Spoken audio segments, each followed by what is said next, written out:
Hi, I'm Gina-R-Farrar, reinvention coach, creator and host of Feminine Roadmap podcast, and leader of this amazing global community of women. If you are approaching midlife or are already in the thick of it, welcome home. Please grab a cup of something wonderful and join me for some real talk, practical strategies, and a big dose of sisterhood. I am so glad you're here. Hello, Feminine Roadmappers. It is Gina here, and I'm so excited about our topic today. We are going to be talking about women who want more. My guest today shares her mission to talk about women. We spend our lives wanting, and we forget to actually be. Our distractions become massive, and we put everyone before ourselves. So we forget who we are and what our dreams are. She wants to let you know that we are able to achieve and resonate on a higher level. It is not only possible, but it will happen when you apply the tools and the strategies that she wants to share with you today. My guest is dr-rana-al-falaki. She's a life and business coach, speaker, and author of Women Who Want More, How to Create a Balanced and Fulfilled Life. Dr. Rana, thank you for being with us today. Oh, Gina, it's such a pleasure. I am really, really thrilled and excited to share with you today. Well, we had the pleasure of losing track of time and enjoying each other's company for quite a while. I feel like we're old friends. So we've covered all kinds of topics and we hadn't even hit record. And I was like, oh, wait, why is she here? Okay. So since we've had the opportunity to get to know each other so well, I would love to have my audience get to know the warm, wonderful person that I've gotten to know. And why don't you tell us a little bit about your mission and your message? What is it that made you really focus on this, Women Who Want More? Do you know, I think as with so many of us, it's based on my own life experience, really. A part of my life experience as a professional, I was for over 20 years, I've been a periodontist, and I've treated people who come to me with chronic disease. And actually having periodontitis, gum disease, it's a fraction of it is about how well you brush your teeth. The rest of it is actually how you live your life. And so I would spend hours talking to patients, and they'd be wondering, when is she actually going to look in my mouth? I try to explain to them, trust me, I'm sussing out why you're actually in my chair, because we'd have to go into their life events, their stress levels, and all the rest of it. And treating these people ultimately is about tapping into their mindset, because you have to get them to change their behavior. It's all very well sitting in your dental chair, but it's what else they do. So how can I empower them? One thing I really noticed is anybody who has a chronic illness, a lot of the time they surrender themselves. We give away our power. They surrender themselves to the expert to say, okay, here I am, sort me out. So they're in what we call victim mode, which is this very low level of energy, which is associated with poor health. It's associated with stress hormones. You and I were talking about, the effect of stress and what it has on your body. Well, it also causes a horrific, illness that, yes, makes you lose your teeth, but also puts you at greater risk of diabetes, heart disease, Alzheimer's, arthritis. It's not a good thing. So there was that aspect. And then, of course, so many of my patients were women. And so I would hear them so often feeling when we'd start talking about stress, the degree of overwhelm that they would feel, because typically they were women in their 40s and 50s. They still had stress with their kids, their teenagers, their education, and yet much less control because their children were getting older. And then they had parents to deal with. They had parents who were getting sick or having to run around and having to deal with siblings who maybe were not being quite as supportive, and going through breakups and divorce, or having to deal with husbands who weren't being as supportive, and trying to hold down a job and trying to run a household and trying to earn money, and never, ever, or very rarely putting themselves first. So, of course, they feel powerless. I mean, they'd get into my chair and they're like, this is like being in a counseling session. I'm supposed to be seeing the dentist. So there was that life experience of patience and knowing life and knowing people, which I've obviously had the expertise for years.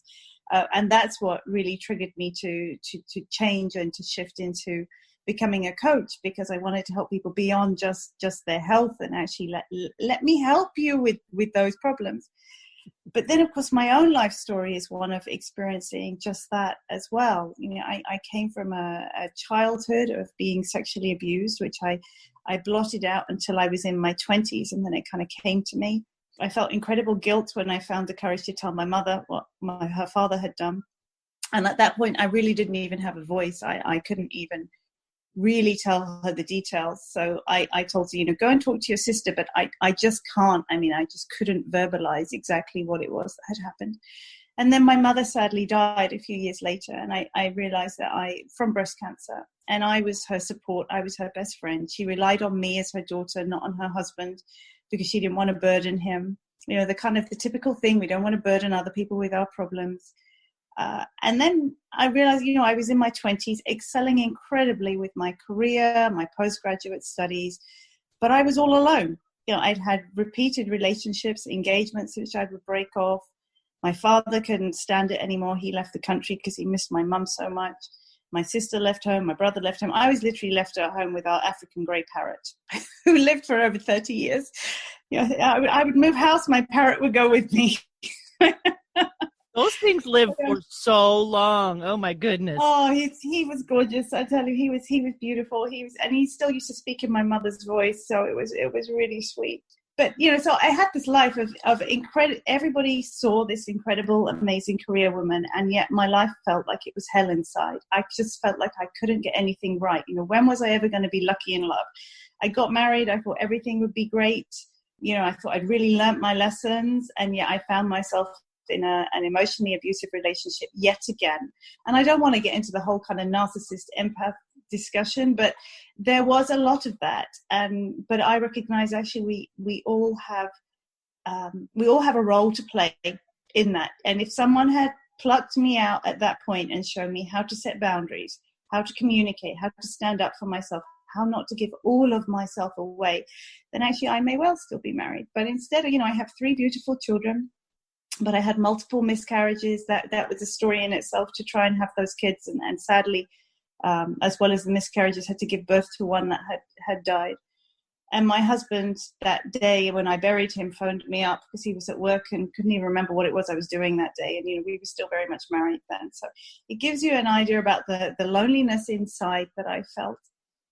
And then my sister became ill. It was one thing after the next, and then even my phenomenal career, because, I was then traveling the world, doing innovative research, speaking on stage, this incredible career that masked me, protected me really, because I identified with, I must be a good person if I'm this incredible sought after person. It would justify everything else. And then even that nearly collapsed at one point. So on and on it went until, it was just, I was on my knees in tears, having ended yet another emotionally abusive relationship that I didn't allow to go on for very long. Fortunately, I'd learned to kind of stand up for myself a bit more at that point. Begging, literally looking up at the sky in tears, just begging, I was very spiritual anyway, but I always buried that side. But staring up, just saying, when are you going to cut me a break? And I always wanted to write my story. My story is actually, it's quite uplifting. It's really not that depressing. I've just given you kind of the highlights of the depressing bits, but there are an awful lot of great bits. But the underlying message is, I got to where I am now the hard way, and there's no need for that if we just know what to do. And there are only so many books you can read.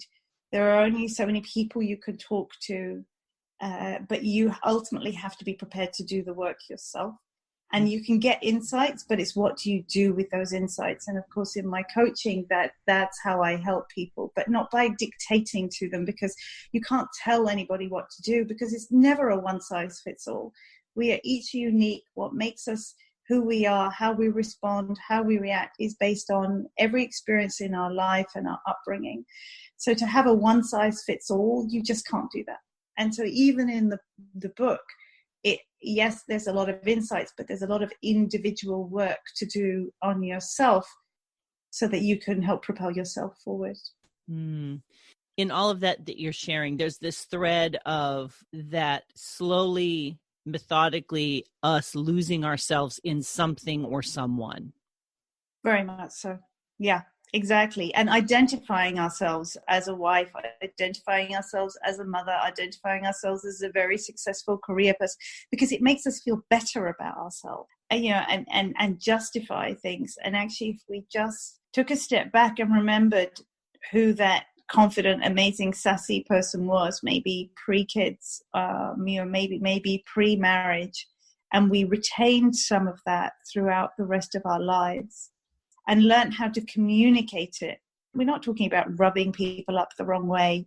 We're not talking about offending people when we create boundaries, but learning to communicate, learning to set boundaries, learning to identify what our values are, and not being afraid to let people and things go.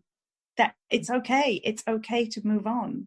And particularly as we get older, the issues that happen with our health, we go going through menopause, our moods change, we react differently, and we tell ourselves things, and I do write about this in the book, in the health chapter, even things about weight gain, and convince ourselves it's because of the menopause. Actually, what can we do with our minds and that mind-body chemistry to alter that so that we don't feel powerless? Mm-hmm. I love when you said retaining those bits. I think we do lose so much of ourselves, and it's not like this sinister thing. I think it's the way that we as women find our place in the world and in our families, and where we find our values, like you said, what our worth is. And so what starts out as a good thing. I want to be the best mom. I want to be the best business owner. I really want to do my best. I feel like we do not retain those bits. I was just listening to an audiobook, and she was talking about how she knew what her calling was, but in her mind, when I take this executive role, this is what it means. And so I have to hide bits of myself, or I have to suppress myself and be the executive. And I think it's a common challenge to feel like we have permission to be fully ourselves and fully that role. Like we think we're too much, or, well, this doesn't work with that. So in order to be a good mom, wife, mother, friend, I need to morph. So I feel like we do a lot of morphing and style stepping. And then you talked about letting go and moving on. That's really hard. I feel like we're one great big quilt, Rana. I feel like we are all of these patches from points of our life, right? And that's why I think we get to this place where we're not sure who we are anymore, because we're a patchwork quilt of who we needed to be. And like you said, we don't retain the bits. We just keep moving on to a different fabric and fitting in how we need to fit in. And we don't feel worthy, I think, of being who we are, just as who we are, without those roles. Absolutely. Absolutely. I mean, a great exercise to do is to write down your different roles. Think about somebody who might be a mother, another mother at school, or a family friend, or a work colleague, and list down how those people see you.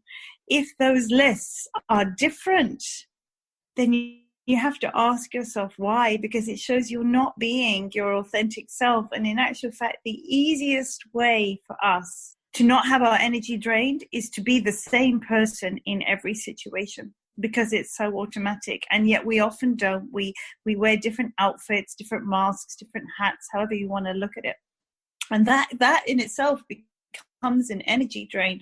It's so subconscious, we don't even notice that we're doing it. We're not talking about being fake. It's just a natural way of being. But what we'll realize is, as we become the same person and show up the same way, I mean, of course there are going to be tweaks. One minute I'm using professional language, the next minute I might be in my workout gear, but my underlying resonance is the same. That life actually becomes so much easier, because the people who engage with us engage in a way that matches us, rather than a way that takes away and drains. And that's what I learned to do. Really did learn. I've learned to do that and realize actually everybody sees I am fun, I am wacky, I can be confident, I can be talkative, but people also see the underlying vulnerability and the shyness, even in the workplace. And that's okay. I still come across as an expert. but people see the real me inside. You never would have heard me verbalizing my story with you, 5-10 years ago. I wouldn't have even had a voice to be able to do that. And it is so important. And the letting go, I'm sure we'll get on to that, because it, like I say, it is not an easy thing to do. And I have a very specific process that I have developed, which is a step-by-step release process to allow you to let go. Because I truly believe until you let go, until you do all of that releasing, there's no room for the producing. There's no room to move forward, because all that stuff is holding you back already. And you have to let go of that before you can get going. You were talking about being more authentic and not being afraid to put people off by who you really are. That fear of not being loved, or that fear of not being accepted for who we are as women, and especially in midlife. We've literally lived how many lifetimes, in our relationships, in our families, depending on which part of the family we're talking about. Our own nuclear family that we live in our house, whereas the extended family, how we relate to our parents, and then we have the different friend groups that we've accumulated over the years, our work environment. We've literally lived so many lifetimes. And there's this, when we give ourselves permission to be authentic, and we overcome that fear, we have the courage to show up as who we really are, it vets our world. It vets our relationships automatically. And I think that might be what people are afraid of, Rana, is if I do this, then this will go away. If I show myself, this person will no longer like me. And sometimes it's true and sometimes it's not. If my authentic self is vetting my world and people choose to walk away, then I've learned something about them, not that something's wrong with me. And I feel like we tend to think something's wrong with us instead of recognizing, not that they're bad for walking away, but you learn something about the fact that they walked away from the real you instead of the you that serves them. Do you understand what I'm saying? Yeah, 100%. And Gina, you're someone who's quite clearly conscious and has that confidence to understand that it says something about them. But a lot of people are very fearful, and fear paralyzes us. We don't want to rock the boat. I had this discussion with a friend of mine who'd been tolerating a really unhappy marriage for years. And now that she's out of it, she's almost like she's reliving everything and seeing it in a completely different way. But I said to her, so what exactly was it? Because this was a program that I was designing, and I wanted those key words, because I thought, you are my client. So what was it? And she used those exact words. I didn't want to rock the boat, because it's easier. It is easier to do nothing, because what are you going to do? Set an avalanche off. And then what if you're not equipped to cope with it? So you do trigger it off, and it's all very well saying, you have to understand it's about them, it's not about you. But I think you almost, before you do it, need a contingency plan. You need to get so grounded with exactly who you are and build up that level of self-love and self-worth. And what will happen, they will naturally start to drop off anyway. And then you won't feel the need to cling to them. It's the classic, I'm going through a breakup. Oh, should I give up? Oh, actually, I want them back now. I want them back. Or, because we're so scared to let go, because we don't understand who we're going to be. And it's so easy to go back until you've distanced yourself for long enough in any situation, because that's how we identify ourselves.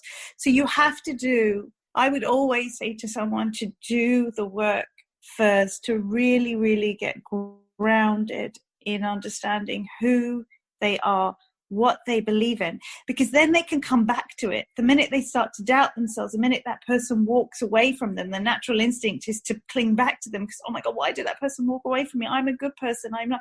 But then you could turn around and say, well, actually, do I really want that person in my life? Did they really serve me? How did I feel when I was with them? And actually, if I'm honest, I was drained when I was with them. They made me feel bad about myself. The relationship wasn't equal.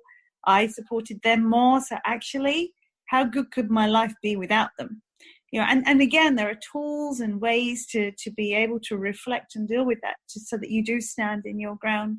But I think the prep work is essential for that. The thing that came to mind is having almost like a personal mission statement. It's that doing the work of knowing who you are, what's wonderful about you, what do you like about yourself, right? Really getting to that space of almost dating yourself, like going out on a date. Who am I? What do I like? What kind of foods do I like? And is it okay to say, no, I don't want to go out for sushi, or whatever? And I'm hearing you say, knowing who you are and what you believe in, that gives you a foundation to stand on when things aren't going well in a relationship or in life. You can center yourself a bit and stand on, because if I'm me for me, not I'm me for that person who's walking away, it's still hard, but I have somewhere to anchor and ride that storm out instead of being like a ship afloat without an anchor in the sea of emotions when something, tumultuous emotionally happens. And our relationships, Rana, I've noticed, and maybe you can comment on this, they do ebb and flow. And a lot of the times it has nothing to do with us. It's just, we tend to feel like it's, what did I do wrong? Absolutely.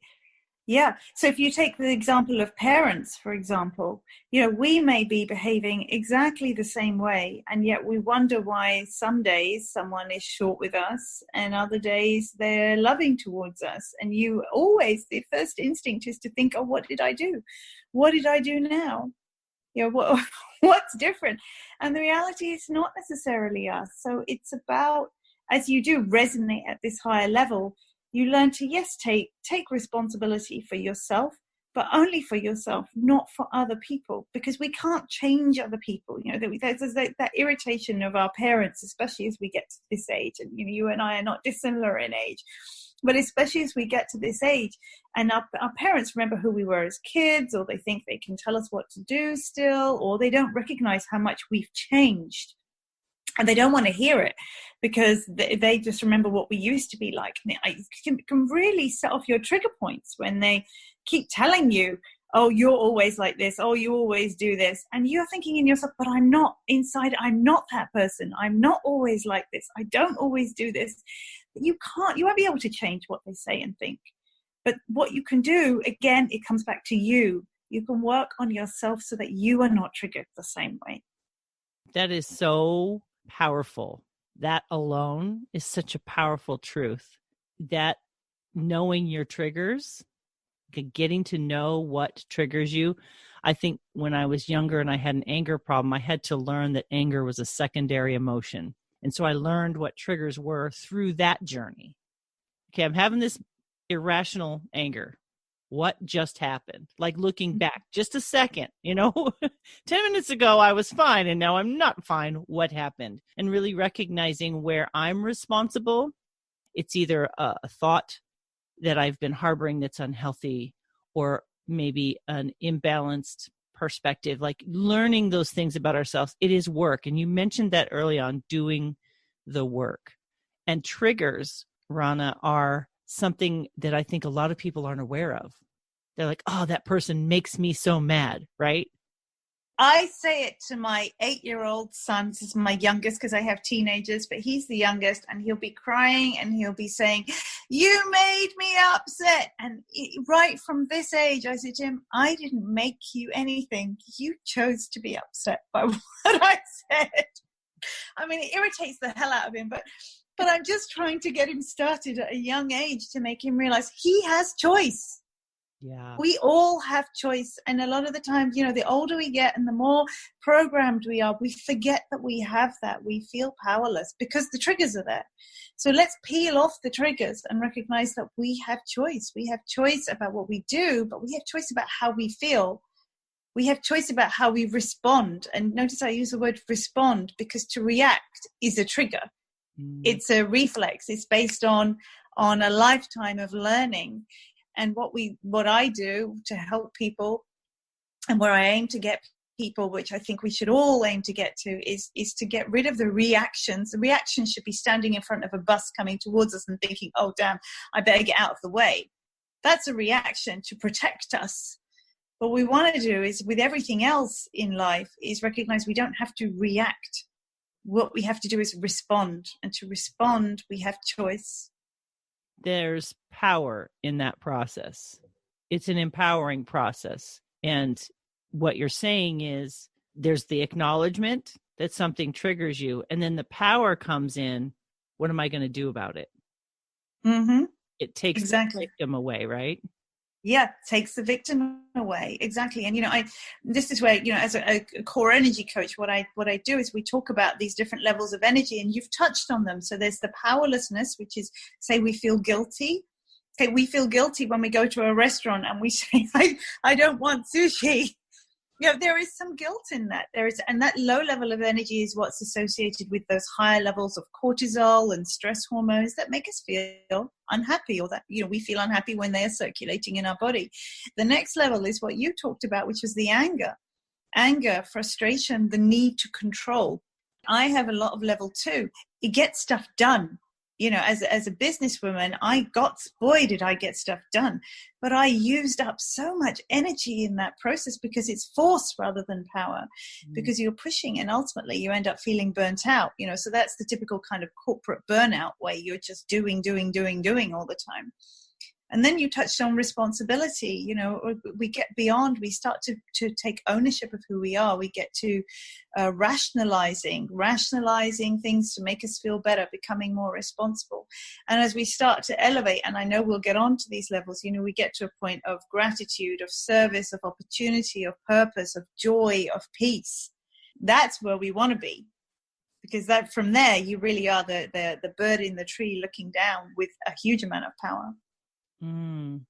Now, I think we find ourselves at different levels depending on the situation too, right? This is a fluid process a lot of the time, is it not? Absolutely. And, we will go through those energy levels throughout an entire day. You'll go up and down. I mean, that's completely natural. But what you want is, your average resonating level to be higher up there, because you'll also be a much healthier person, enjoying healthier relationships, enjoying better communication, enjoying more fulfillment, more satisfaction, more financial success, more leadership in our life, if we start to resonate. And of course, it is an average thing. And no one is saying, oh my God, if I get there, I'll never feel unhappy again. We're not talking about happiness and unhappiness.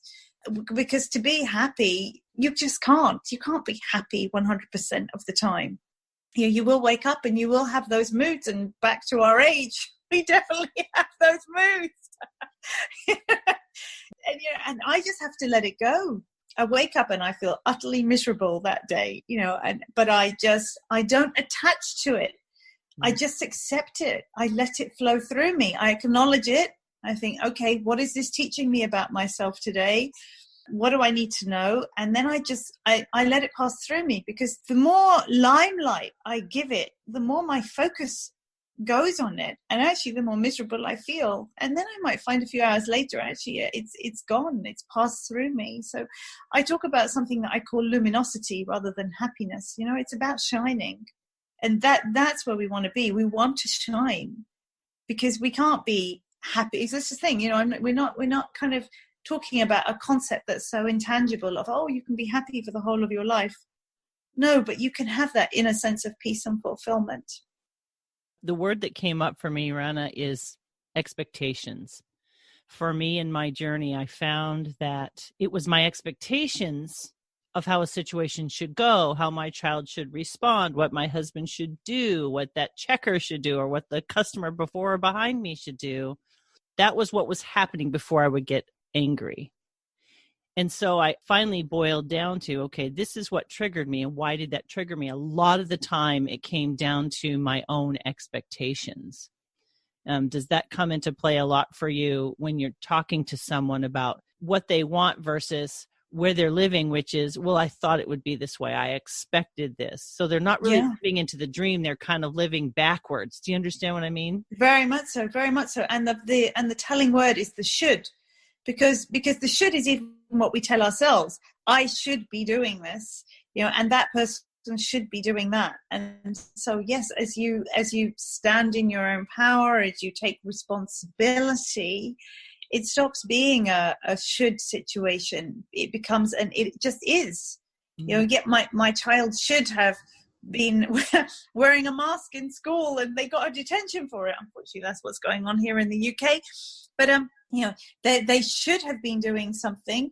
But and then I may get annoyed. But actually, it's okay. You know what? It's about the letting go process as well. Letting go of the should and being present in the now, being present here. And yeah, absolutely. It's letting go of the past, letting go of what was holding us back. Learning from the past. The past is useful to learn from, but learn the lessons and move on, move forward. And learning to recognize shades of that in our life. It doesn't always come in the exact same package, but being able to go, wait a minute, this has a familiarity to it, right? It's like layers of an very much so. Yeah. And you do, because you'll start to notice patterns, and they're not in the same scenarios. You know, the classic, I mean, for me, it was patterns of in intimate relationships. I thought, okay, I seem to just constantly end up with these emotionally abusive relationships where I just lose myself because I do everything for this person, everything, until eventually I want to be me again and I feel trapped like that person. I can't fly with that person, and then I'd get out of the relationship. But as I did more of the work on myself, I realized, no, the pattern I thought was in intimate relationships, but actually it's in everything. I noticed I was doing it. I was doing it at work. I noticed I was doing it with my parents or with my father. I noticed I was even doing it with my kids to some extent. So yeah, when you take time to step back, noticing the patterns, like I say, they may show up more in one particular scenario, but there are usually other areas. And for me, it was a lack of boundaries, which ultimately came down to a lack of self-love and self-care and self-worth. Yeah, let's talk a little bit about boundaries, Rana. People hear that word a lot. It's kind of a popular word. So let's put it in the context of what you're speaking about, just so that it's within the conversation here. When you say learning to set boundaries as a woman, you want more, right? You're trying to find balance. You're trying to find fulfillment. You're trying to become that 2.0. You're in your midlife. You've done all the things. And now we're like, wait, how did I get here, right? So how do I find my way back or forward? Maybe forward's a better word. How do I find my way forward and get back to who I am? Because for some women, we have changed so much, right, Rana? You mentioned that house. People, if you haven't seen someone for 10 years, they always talk to you like that person 10 years ago, right? I mean, I think that's normal. But do you ever walk away from those relationships going, I haven't been like that it really makes you recognize that I'm in such a different person. It's not that I don't like the people. I just don't like having to explain that that was when I was 16. I'm totally not 16 anymore. Yeah. But, so we could re-identify, which I definitely don't want to do. But how do we get to this place of setting boundaries when we have lost so much of who we are in other people? Yeah.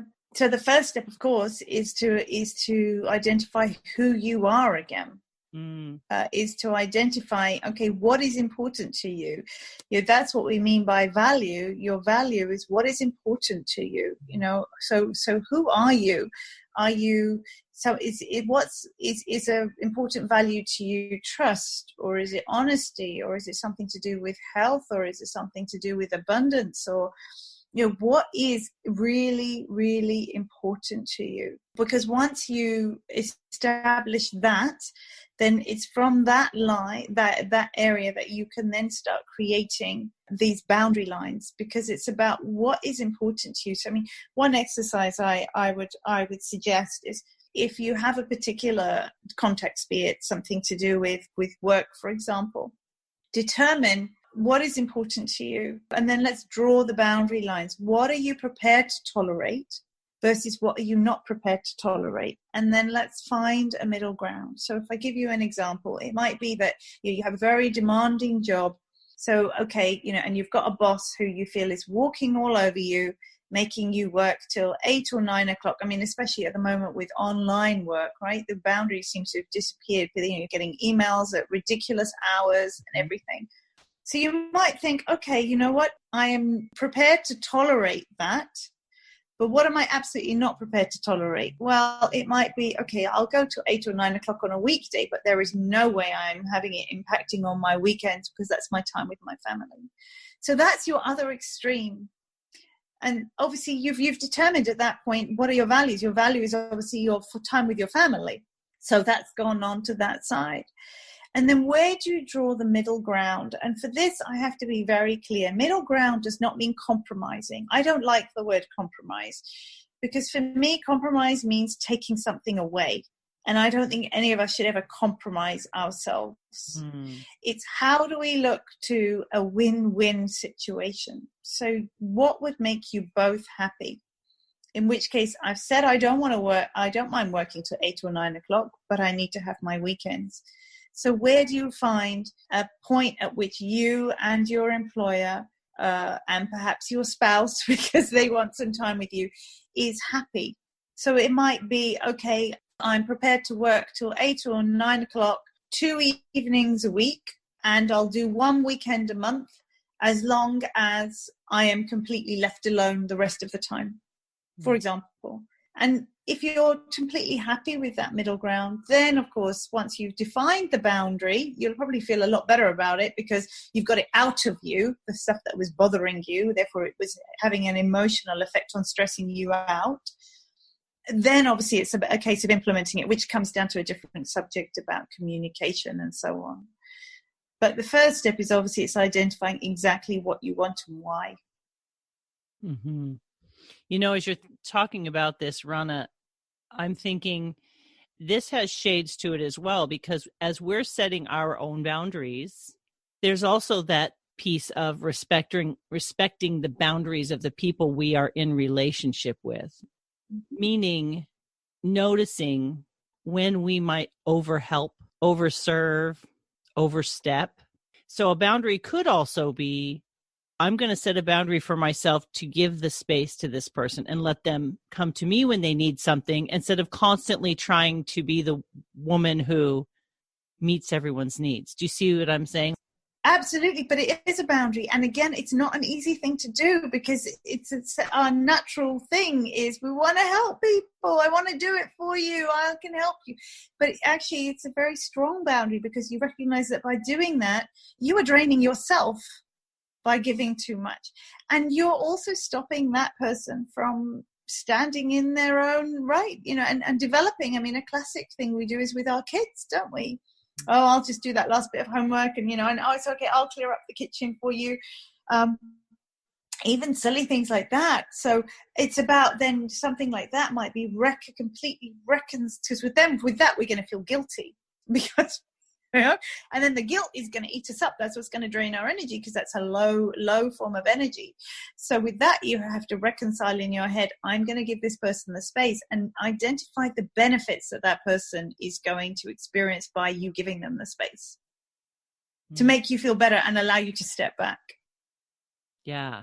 So it is a personal boundary, but it's also respecting and helping someone else set boundaries within your close relationship, right? Yeah. And they might not recognize it at that point because they're so used to you being a certain way. So it's about how you then communicate it of, you know, I'm going to take a step back from helping you. And it's not that I don't love you and I don't care about you, but I feel that by doing this, you don't make it about you. You know, you don't say I'm draining myself, but by doing this, I'm allowing you to do what it is you need to do and just know I'm here to help you when you need me. That's a really great perspective shift. It's really thinking deeper about the situation, not like, this isn't all about me, right? That's what I hear you saying. You're actually saying, I love you enough to empower you to do what is healthier for you to do the thing, finish the thing, whatever it is. Because it's easy to say, I want more. Who am I? What do I want? But I often say, once we identify that, we acknowledge these areas of opportunity and we grow in them, it becomes a service. So yeah, it starts with what do I want and who do I want to be, but it becomes over time, it actually becomes a for other people thing, but in a healthier way. Like the more authentic I am, that serves my family, that serves my friends, it vets our relationship. So it actually is in service, not just to me, but the world that I move around in. Very much so. And it's not so much what you want and how you want to be as being. So it's not so much how you want to be or who you want to be, it's be. Because it becomes a way that you just are inside, which becomes very, very powerful and also becomes very natural over time. But I think the communication side is so essential. And I notice this, for example, with my staff in my clinic. It's almost like they just put a hand up when they say something isn't possible. No, I'm sorry, I can't do that. And I hear them on the phone say to patients, and I speak to them and I just say, look, I understand why you're saying no, but this person on the other end of the phone doesn't understand why you're saying no. And so if you learn to communicate that, I'm really sorry, look, that just isn't possible at the moment. In our case, it's a health clinic, so it isn't possible at the moment because of the current guidelines. So they don't allow us to have more than one person in the clinic at any one time. That person is going to be much more receptive and respectful of why you said no. In other words, you're not going to hit a trigger, an emotional trigger of a rebound. So when you learn to communicate in this way, it's an aspect of both energetic and nonviolent communication, to communicate your needs and your belief about the other person's needs in how you communicate that boundary. It dissolves the situation really quite beautifully. I'd like to ask you a question, Rana, about what happens when we do things in a healthy way. We are being nonviolent in our communication. We're being energetic, and yet the other person isn't there. They don't meet us in that place of us being our best selves. It could be a client. It could be a person at the grocery store. It could be someone in our family. We as women who are evolving and growing and learning to just be, how do you help women with that reality? Because even if we did everything 100% right, as parents, as wives, as friends, we live in an imperfect world. We do. And it becomes about, so in terms of your friends, when you get to this level, what will start to happen is you will end up being surrounded by people, like-minded individuals. But of course, when you're in a grocery store or you're in a car, I still get upset. Because I can't communicate to the driver that, sorry, I was communicating to go right, but I meant to go left, and now you're honking your horn at me and you're really angry with me. And then I get really upset thinking, but of course I can't say that to that person. So I get this emotional reaction where I feel that this anger towards me is being so unjustified because I'm a good person. Really, I'm not an idiot. So I get what you're asking. But it's about, that becomes when it has to be about you and understanding that I'm not there to change other people. All you can do is, again, it becomes about self-autonomy, self-determination, and respecting yourself. And so if you have a true belief in what you have said, again, it's about grounding, then you eliminate the triggers. That person abuses you at the grocery store. You've said what you needed to say, and you learn to walk away. You don't react. You don't have to pay on that bill because you didn't create that charge, right? Exactly. And you inside, it's a story that you tell yourself. Whatever we tell ourselves is what will then trigger off our feelings. So we have to tell ourselves, I did the best I could. I did the right thing. I did what was right for me. It doesn't matter what they think. I know the truth. Because it's your truth. I love that question, what is true?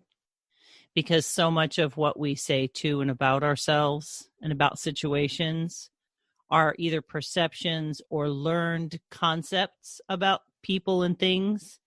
And sometimes we do have to step back and ask ourselves, is that true?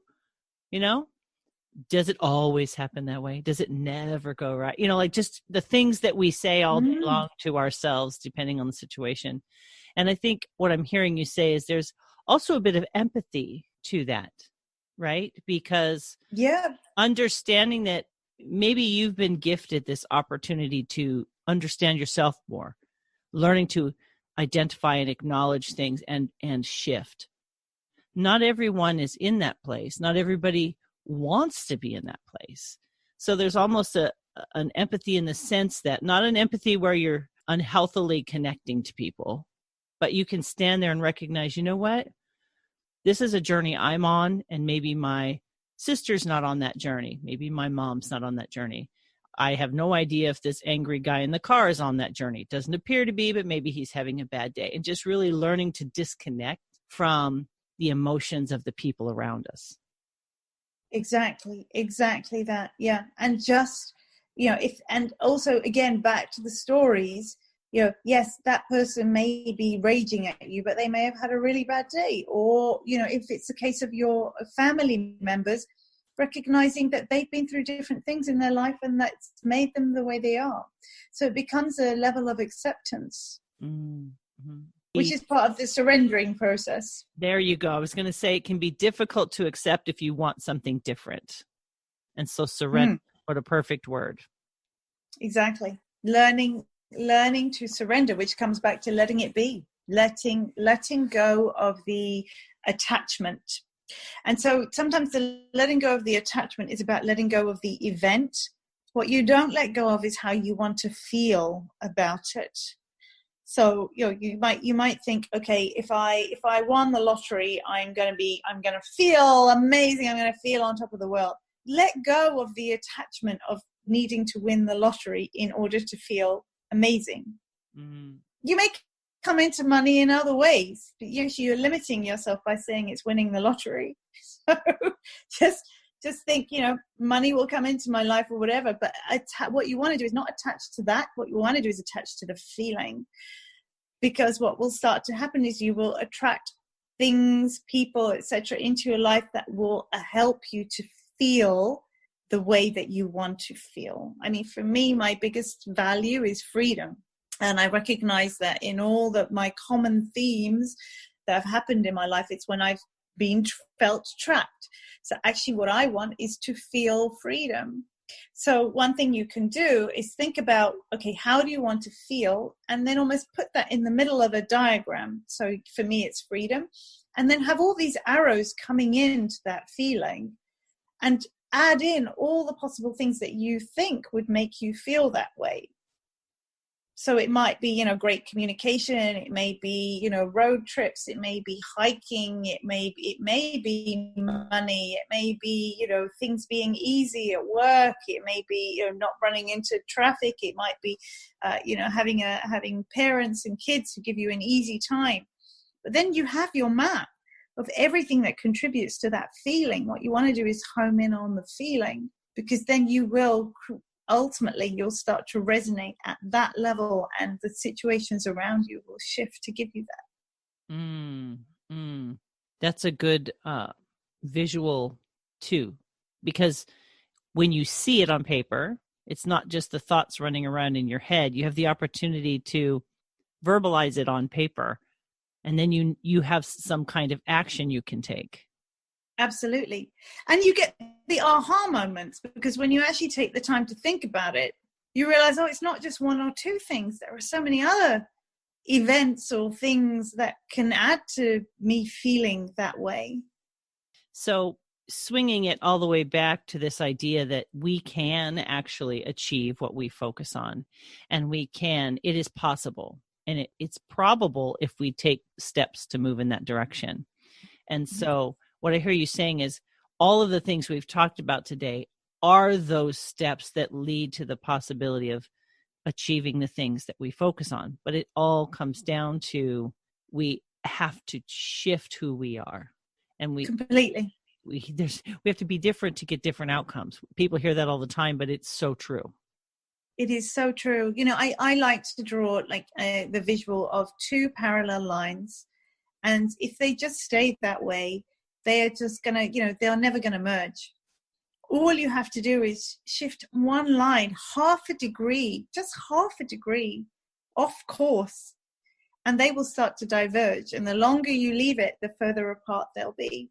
And obviously, the more you shift, the bigger the angles, then the faster you're going to get those results. But everybody's on their own journey, and everyone will shift or be prepared to shift or make changes at different rates.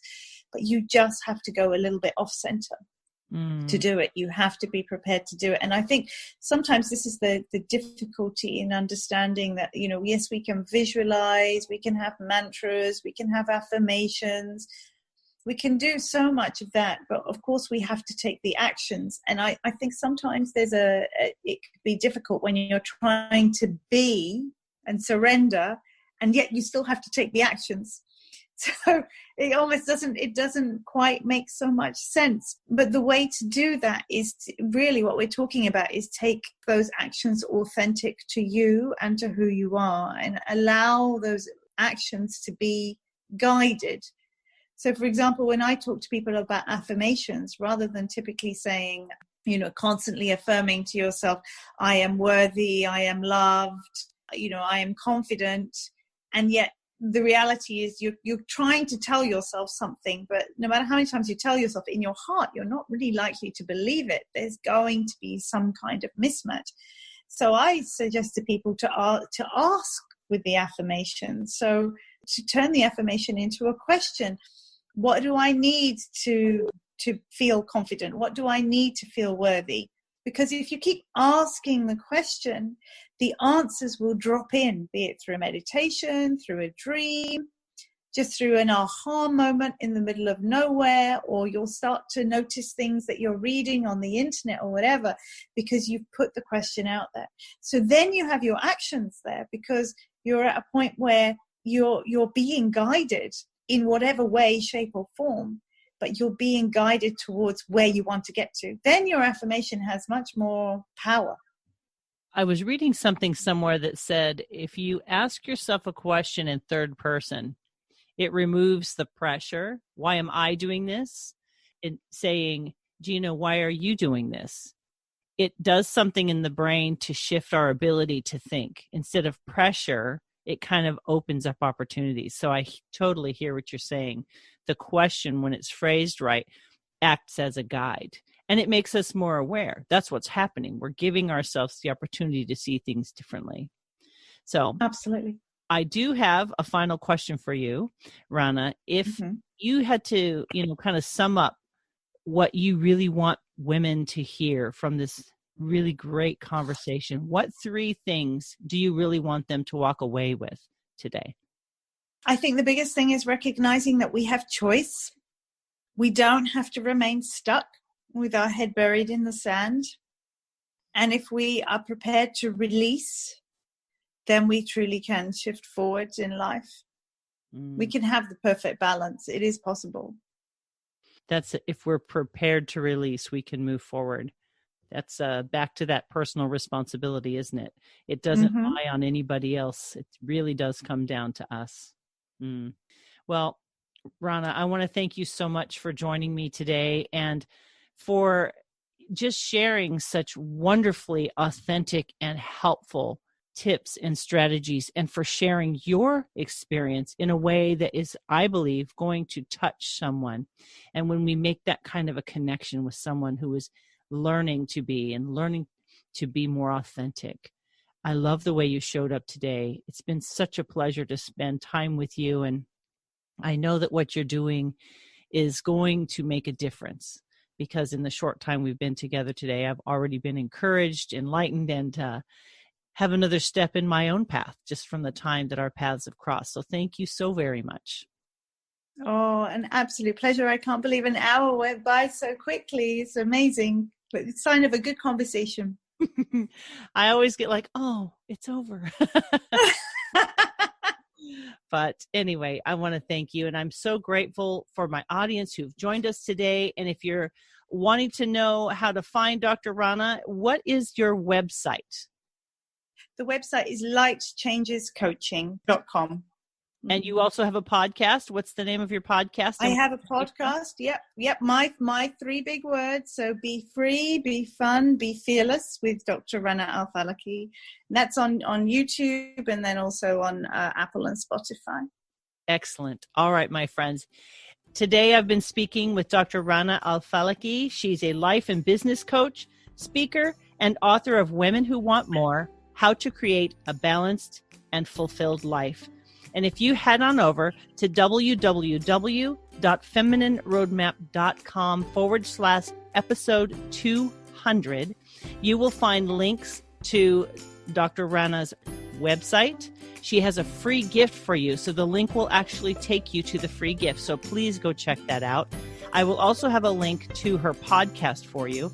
And while you're there, please join my tribe. I send out periodic encouraging emails, and I would just love to connect with you. Sometimes in podcasting, you feel so far from the people that you're sharing your heart with, and that's one way that we can close that loop a little bit.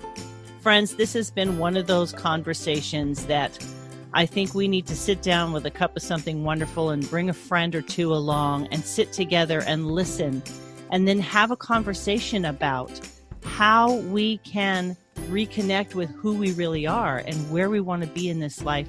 It really is layers of an onion. And I think our focus for today is to remember that you do have a choice, and that you do have a place in this world, and that you do have a voice that has the value and the worth to be spoken. The person that you are and the person that you want to be, you've been given that gift. Stand in that power. We can do it in a respectful way. We can still do it in loving relationships. Don't be afraid to step more and more into who you authentically are, knowing that the higher we raise our awareness and the growth in our lives, the greater our relationships and the greater we're able to serve the world around us as well. So thank you so much for joining us today. I look forward to sharing more with you again next week. Take care, my friends. Bye-bye.